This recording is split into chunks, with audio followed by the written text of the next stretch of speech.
Welcome to another Jew and Gentile podcast. I am your host, Chris Katulka, and today we have another special short for you to listen to.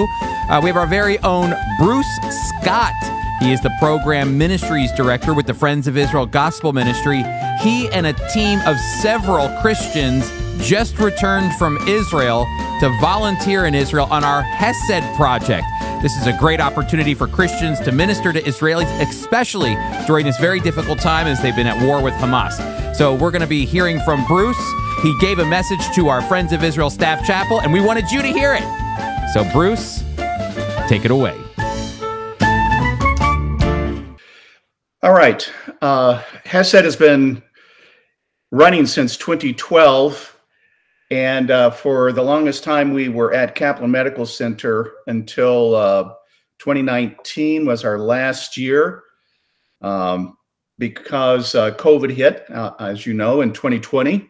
So it's been 5 years since we've been there. And so we've been praying about the Lord opening the doors there. Last year, 2023, we were in Israel with Hesed and working with Lekhet Israel. And while I was there after Hesed, I went back to Kaplan and asked them if it was time and if they would be willing to take us back, and they were more than willing to. So we thank the Lord for that. So it's always a 19-day trip. This year we had, there were 11 of us. 5 were previous Hesed participants. We always enjoy people who come back, but we also had 4 new ones, including a 25-year-old granddaughter of Jerome, who's there in the middle. Jerome has been a faithful Hesed participant for many years. So we had a great team. 7 were from the United States, 2 from Canada. And I had the privilege of co-leading with my dear brother and colleague, Cameron Joyner. Cameron did a great job. Well, October the 7th, as you know, is Israel's 9/11, and it impacted many things, including our programs. And it caused us to reconsider whether or not we were going to have Hesed. Our initial reaction was, no, we're not going to go. There's a war going on. But the more we thought about it, we prayed and got counsel and we deliberated, and we got the response from applicants. We decided to go. So there were 3 primary reasons for going. Number 1, we believed it was God's direction. Otherwise, we wouldn't go. But secondly, we thought that we wanted to be a friend of Israel in their time of distress and not just in their time of peace. Proverbs 17:17 says, "A friend loves at all times, and a brother is born for adversity." We wanted to be that friend. We wanted to be that brother. So we decided to go. And the third reason was to reset our relationship with Kaplan Medical Center in Rehovot. As I said, it had been 5 years since we'd been there. They'd given us the green light to come back.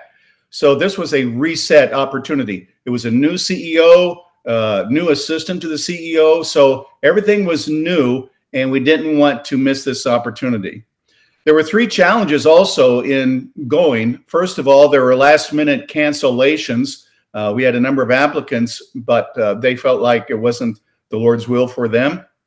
Secondly, we had last-minute changes in the schedule. There are lots of places that we discovered that were closed or had very limited times where we could go see them and visit. Excuse me. And also the third challenge was ensuring safety of the team as much as it depended on us. We stayed at the beautiful Hotel Yad HaShmona, which is about 18 minutes or so west of Jerusalem in the Judean Hills. Actually, their hotel now is called the Lagos.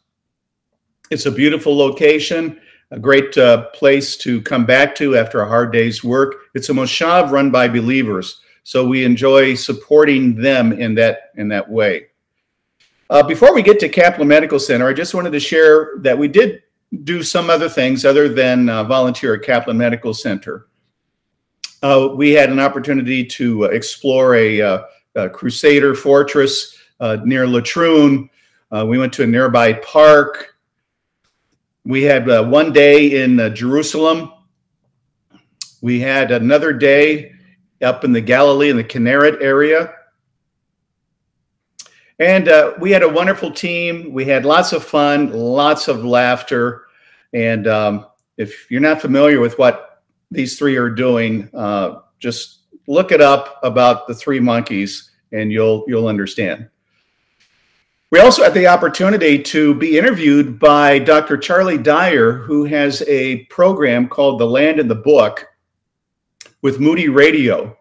Charlie and his producer, John, were actually in the land at the same time. Charlie actually goes to our home church here in Arizona. So they asked if they could interview some of our people, and a number of them volunteered to be willing to do that. Now, their purpose for being interviewed was just to share how being in the land of the Bible impacted them. It wasn't so much about Hesed, but they did give me an opportunity, a longer interview, to talk about Hesed and what we were doing. I don't know yet when that is going to be broadcast, but we were thankful for that opportunity.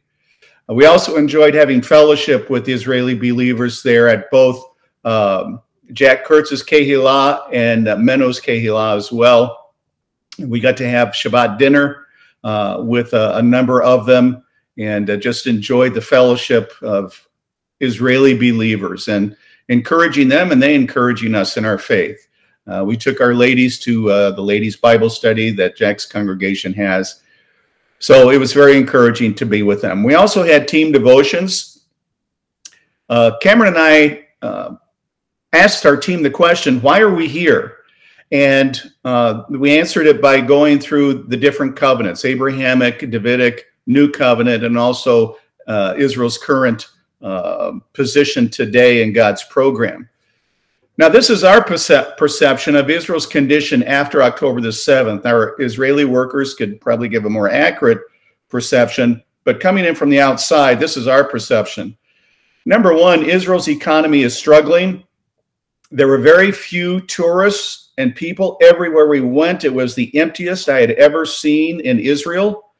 Tour guides are without income. This is Tito. Everybody knows Tito. Apart from Jim's group in January, we were the only other group that he had led as a tour guide since October the 7th. Almost every industry has been impacted. Even our hotels manager, he was in Gaza. He had been called up, so even he was not there at the hotel. Secondly, we got the sense that Israelis go about their daily lives. They have to survive, but a cloud hangs over them. You get that sense as soon as you get off the plane and you're walking toward, on the left here, you're walking toward the passport control.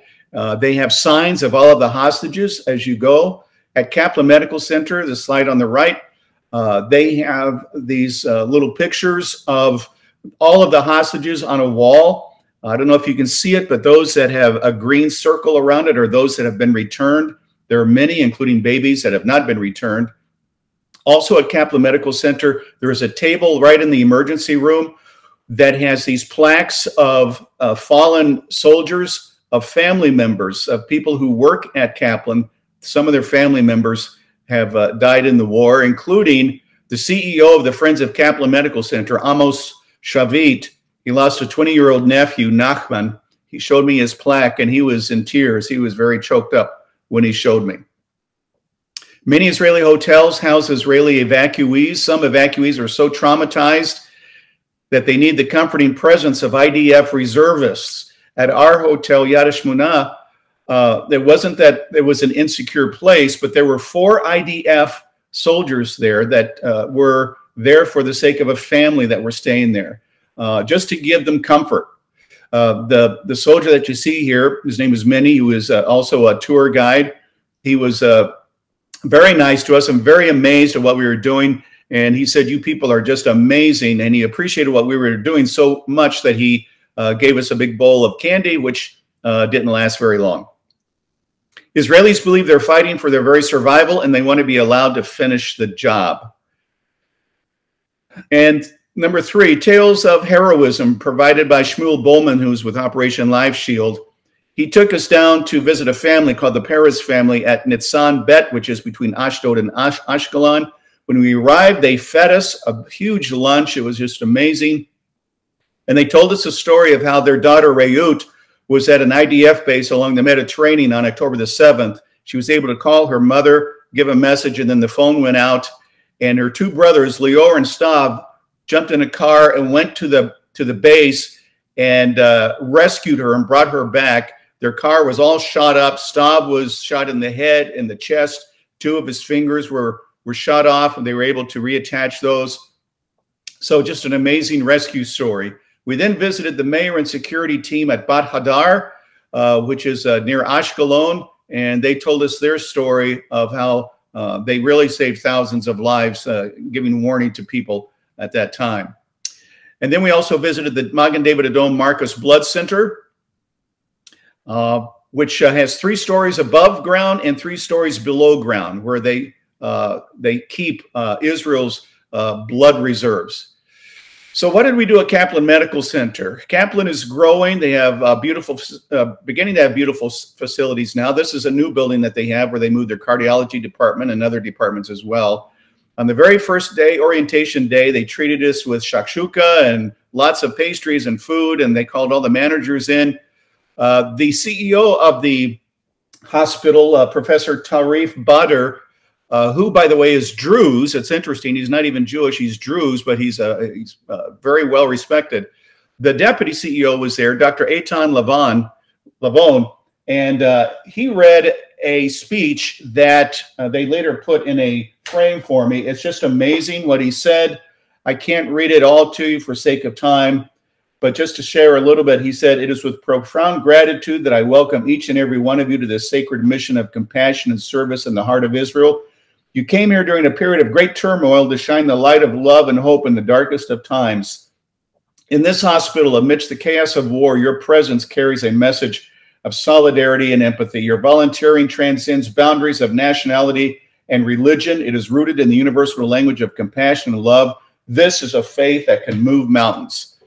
So there's more that he said, but just a wonderful speech. We worked in a variety of departments, from the dining room to landscaping, to maintenance and painting, to logistics and in the warehouse, and then also cleaning. This cleaning crew were cleaning up and tearing off tape and glued on tape from the hospital floors. It was a tedious job, but they did it.